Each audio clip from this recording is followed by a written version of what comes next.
The story opens with a general shot high across the tree line of a rich, green rainforest. Intercut is a succession of pictures of Jake Contaminate, Sam Worthington, an injured conflict veteran and previous Marine. He awakens in a monster spaceship en route to Pandora, a thickly forested Earth-like moon circling Polyphemus, a Goliath blue planet like Jupiter.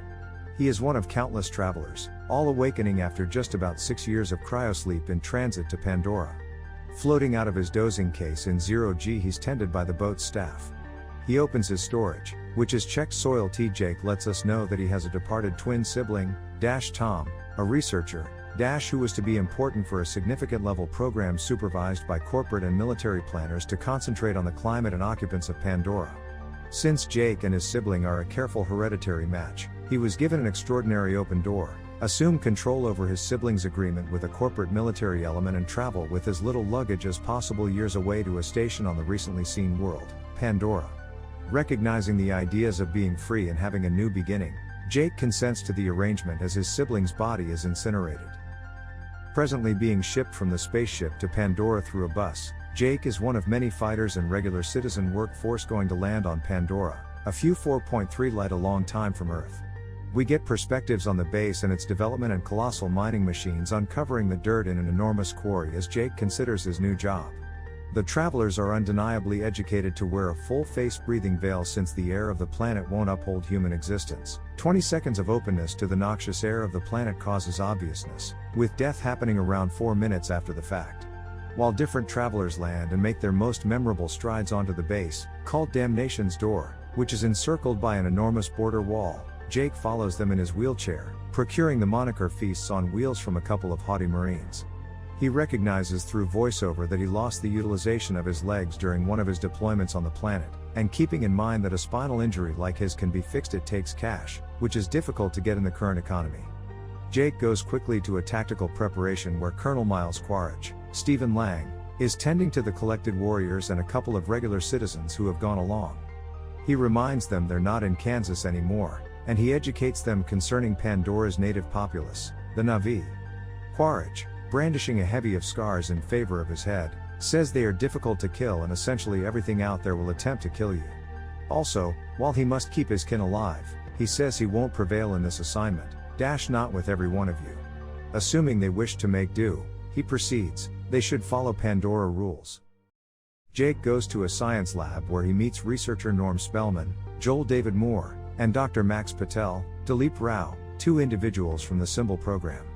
As Jake gets his most memorable glance at his own symbol, we find out about the actual program. People can't inhale Pandora's air, however the symbol program empowers a human to interface with their own symbol, a hereditarily reproduced human Na'vi half-breed, and capability as though they were a Na'vi local. In his symbol body, Jake will actually want to walk in the future and inhale the air. The symbols seem to be their human drivers. At the point when Norm tells Jake his symbol seems as though him, Jake significantly says it seems to be his dead sibling. Jake and Norm enter the science office pretty much the time Dr. Beauty Augustine, Sigourney Weaver, the program's science lead, stirs in an uncommonly planned case that connects her to her symbol and flips open the top. Norm tells Jake he hears she loves establishes better compared to individuals. She emerges from her case and speaks in Na'vi with Norm. Happy with Norm's order of the language, she goes to Jake. She lets him know she wants his sibling Tom, the PhD who prepared 3 years for the Pandora mission, yet she needn't bother with Jake since Jake has no lab experience and has never been connected to a symbol. Jake attempts to infer that he's a fast student, however the testy effortlessness isn't intrigued.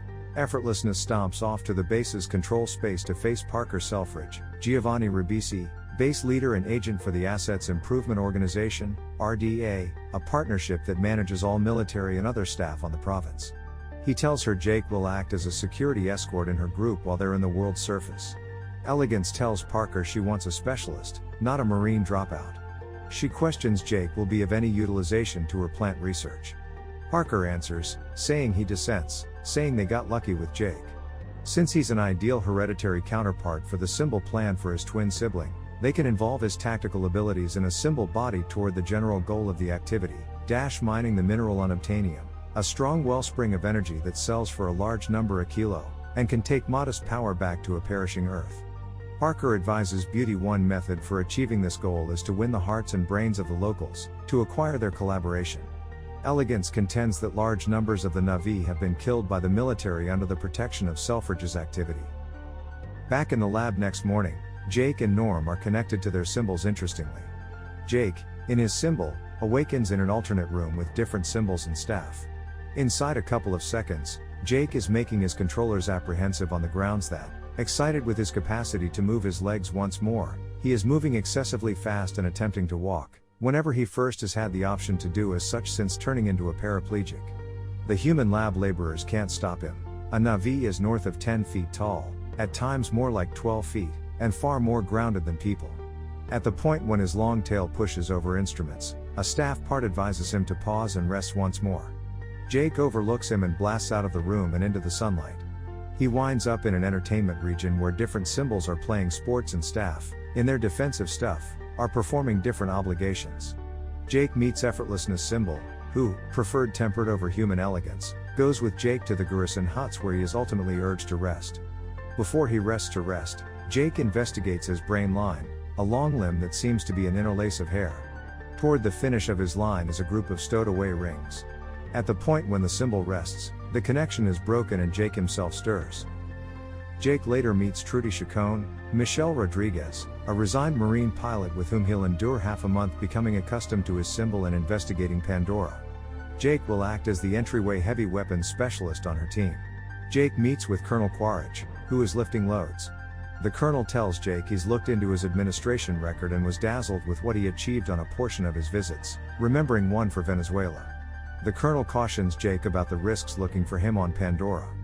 He likewise expresses his conviction that the symbol program is a joke yet that it offers a chance for an extraordinary observation mission, on the off chance that Jake can figure it out and let the colonel know what he needs to be familiar with the locals, how to convince them to create some distance from the unobtainium mineral stores and how to hit them hard in the event that they won't. The colonel will make sure that Jake gets the medical procedure he really wants to recapture utilization of his legs.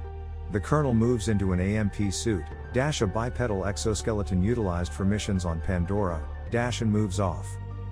Relinked with his symbol, Jake flies over Pandora's surface in Trudy's gunship, alongside Elegance, Norm, and others. The group lands in a woodland, where Elegance and Norm start to take tests of the vegetation and make estimations. Jake is diverted by his environmental elements and meanders into a field of Helicoidean blossoms, which are very tall and psychologist at Jake's touch. Inconvenience shows up when a Titanothere, an intensely shielded, hammer-headed animal, defies Jake. Beauty orders him to persevere and not shoot, or, more than likely the creature will lash out and charge. At any rate, his reinforcement is excessively thick for firearms to have any impact. Jake effectively holds his ground, however simply because another monster, a jaguar-like Thanator, has moved toward him from behind and has caused the Titanotores to withdraw and encompass their young. The Thanator then goes to Jake. Elegance advises him to run, and he's sought after by the Thanator in a pursuit that isolates Jake from his team. He loses his weapon and is brought down by the creature, however liberates himself by delivering his knapsack. At last, the pursuit prompts a cascade, where Jake leaps to somewhere safe and secure, leaving the Thanator thundering above him. Jake's group looks for him yet Trudy says they'll need to get back to base since night operations are not permitted. Effortlessness says he won't last the evening. It's currently night and we see Jake honing a long stick into a lance. Jake is being watched from a higher place, this time by a Navi. The Navi points a bolt at Jake and is going to shoot, however rules against it when little, ethereal, radiant animals land on her bow. Later we learn they are exceptionally unadulterated spirits, otherwise called the Seeds of Iwa. The Navi Solstrong god, the Toxopholite withdraws. Jake is followed by a pack of viper wolves. He plunges the finish of his lance into a burnable pitch-like fluid. He lights the end and uses it as a light against the viper wolves, who circle him, teeth uncovered, jaws grinding. The creatures assault Jake, he retaliates, kills some, and is brought somewhere around others. The Toxopholite who was noticing Jake joins the fight on his side. She kills some viper wolves and makes the rest escape. She gently finally gives some closure some crying injured creatures and expresses petitions over them. Jake endeavors to say thanks to her for assisting him with warding off the assailants. She meets his thanks with disdain, lets him know this is his shortcoming, that they didn't have to pass on, and that he ought to return to where he came from. Jake inquires as to whether she has that impression, why she helped him. You have areas of strength for A. No apprehension, she makes sense of. Yet, idiotic.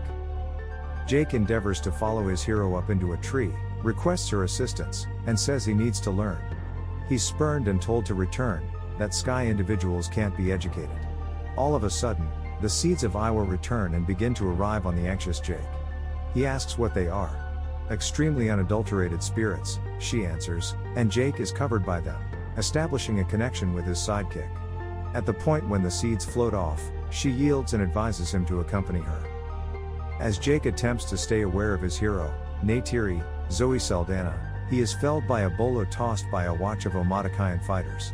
Their chief is Tsute, Laz Alonso, next in line to the lofty position and the man Natiri is supposed to wed. Natiri prevents them from hurting Jake by telling them there has been a sign from Iowa.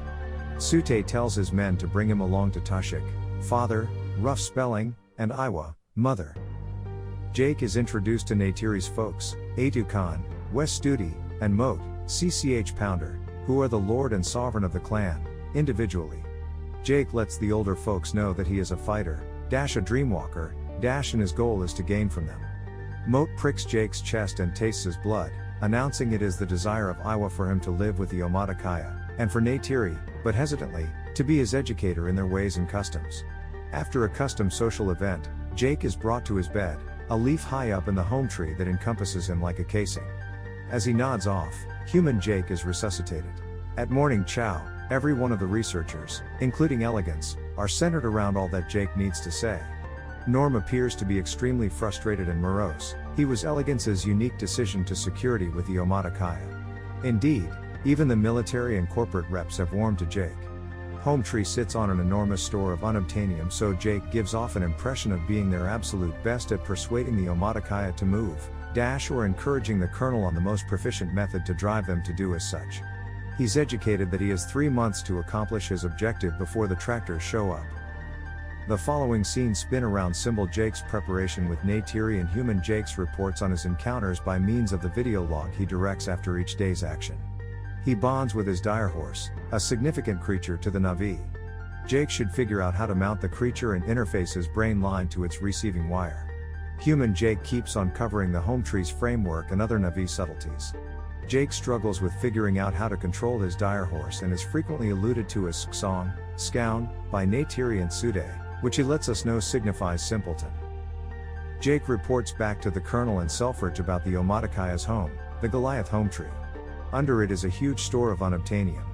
Jake educates them regarding the design of the 1,000-foot-tall tree. Quaritch sees a potential chance to obliterate the tree, yet Jake demands he be permitted to haggle with the Navi and persuade them to leave.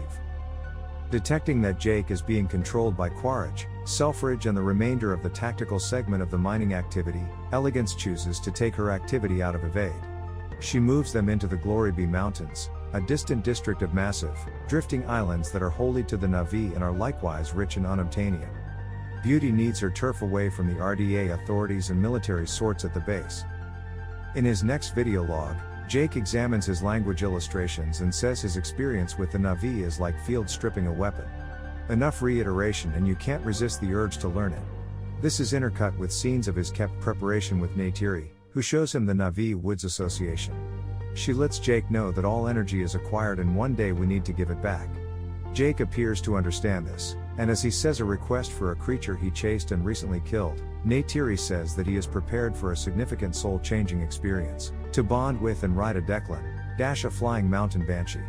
To arrive at the banshee's settling grounds, Jake should go with Natiri, Sute and 2 other Navi students to the most elevated locale of the Glory Be Mountains. A few factors, the level, the fierceness of the untamed banshees, make this a perilous example. However, Jake's absence of dread and fruitful bond with his banshee gain him the hesitant appreciation of the Navi heroes present, even Sute. He makes the bond with the ringlets in his line, and as he rides the flying creature he comments that he's a sorry horseman but rather he was destined to do this. Jake, Natiri, and the others ride together to the Tree of Spirits, the most sacrosanct spot to the Navi. While flying on a hunting foray, Jake and Natiri are out of nowhere sought after and went after by an animal referred to the Navi as Toruk, a monster and brilliantly shaded flying mountain banshee with lethal expectations toward all that flies.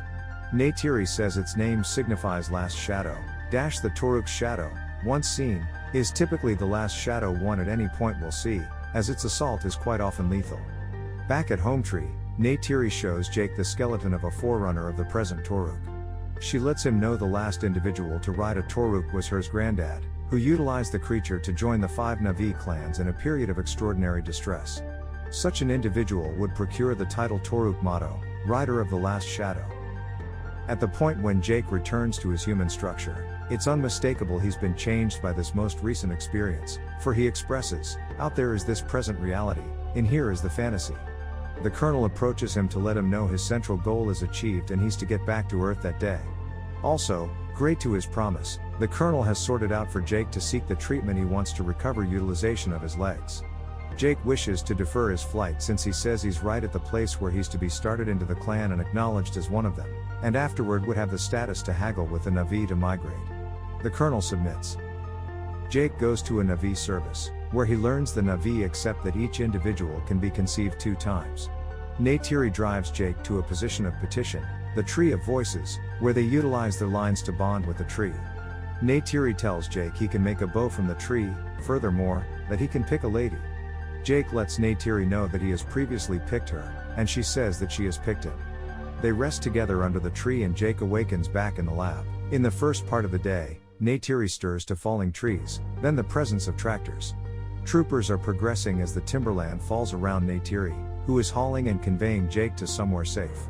At their remote spot, Jake is preparing to connect with his symbol, and when he at last restores, Jake moves onto one of the tractors and attempts to stop it, in the long run crushing its camera framework and drawing some gunfire. Other Navi heroes show up, while the Colonel, surveying films back at the base, perceives Jake in his symbol structure as the individual who attempted to stop their main goal.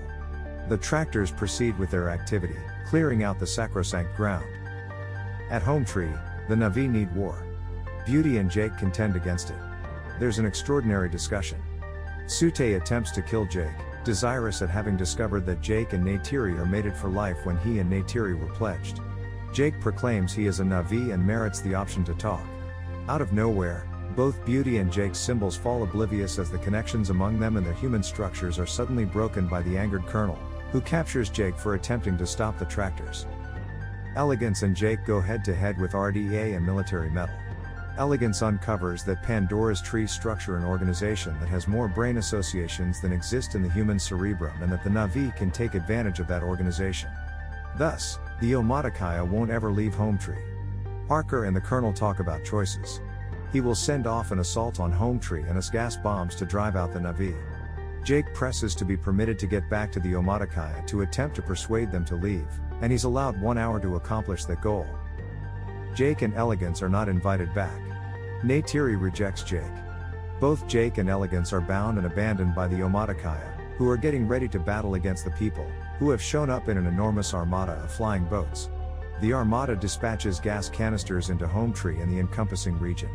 As the fight heightens, the majority of the weaponry is designated at the root construction of Hometree, which is brought down by a progression of blasts and weighty gunnery. Numerous Omaticaya are killed. Moat liberates Jake and Effortlessness and requests that they save the clan. Jake shows up and is dismissed again by Natiri when he attempts to reassure her. Natiri's dad Adukan is killed by an enormous piece of shrapnel. His final request is for Natiri to take his holy bow and expect initiative of their kin. The annihilation appears to be interminable, and, unexpectedly, Jake and Effortlessness return to their human bodies and are immediately positioned apprehended for injustice. Norm is additionally captured for attempting to keep warriors from debilitating their symbol structures. The Navi assemble at the Tree of Spirits. Trudy shows up at the cell which holds Jake, Effortlessness, and Norm. She hoodwinks their watchman by saying she believes nothing should do with them, just to take out the gatekeeper a moment later. As they get ready to escape the base, Effortlessness is shot and injured by the Colonel. The group flies Trudy's boat to the far-off lab in the drifting mountains, and they take a case to one more spot in the timberland. Jake gets back to his symbol body. The confident get-together with the Omaticaya isn't to be, at first. Jake is an outsider. So he goes with a strong choice. He understands that to recover the trust of the Navi, he needs to take things to a more significant level. He gathers his Banshee and embarks to find the Toruk. His technique is straightforward yet can undoubtedly bring about death. Jake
The assembled Na'vi force starts to show up from the sky and on the ground. Jake on his Toruk, Sute, and different heroes participate fighting with a tactical airplane, predominantly Scorpion attack ships. Setbacks mount on the two sides. The gunships have unparalleled capability, however are no counterpart for the Declans, who grasp them and crush them against one another. Jake, riding the Toruk, is sought after and shot at by Colonel Quaritch's Dragonfly transport. Trudy shows up and starts shooting at the Colonel's ordered transport. Natiri's Banshee is destroyed and killed. Norm's Symbol is mortally injured and he bounces back to his human structure. Sute takes on the bomb ship and is killed in the endeavor. Trudy passes on when her boat is obliterated in a hail of gunfire from Quaritch's Dragonfly. Natiri watches this activity starting from the earliest stage. Jake endeavors to contact Sute and is fruitless, just like his endeavor to arrive at Trudy. In the meantime, the bomb ship surrounds the Tree of Spirits. Jake tells Natiri by means of communicator to withdraw from the battle. Unexpectedly, through what's left of the encompassing timberland, a brigade of Titanoteres, Pandora's intensely protected dinosaur-like creatures, shows up and connects with the Earth powers. They immediately devastate two infantry and troopers in AMP suits. Thrilled that Iowa has heard Jake's supplication for help, Natiri rejoins the battle with numerous other of Pandora's species behind her. When a Thanator shows up neighboring, it bows to her quietly. Jake and his Toruk take to the sky to defy the bomb ship as the Tactical's ground powers retreat in chaos. Drawing closer from a higher place, Jake projectiles the bomb ship. It crashes on fire and blasts well away from the Tree of Spirits. Jake likewise tosses explosives into weak pieces of the order transport. It starts to torch and go. Colonel Quaritch gets into an AMP suit and bounces liberated from the order transport before it crumbles in a bundle of flares. He winds up at the transitory camp set up by Beauty.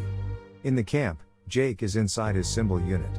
Quaritch, set on killing Jake, is currently gone after by a Thanator that Natiri had fortified with and ridden to the site.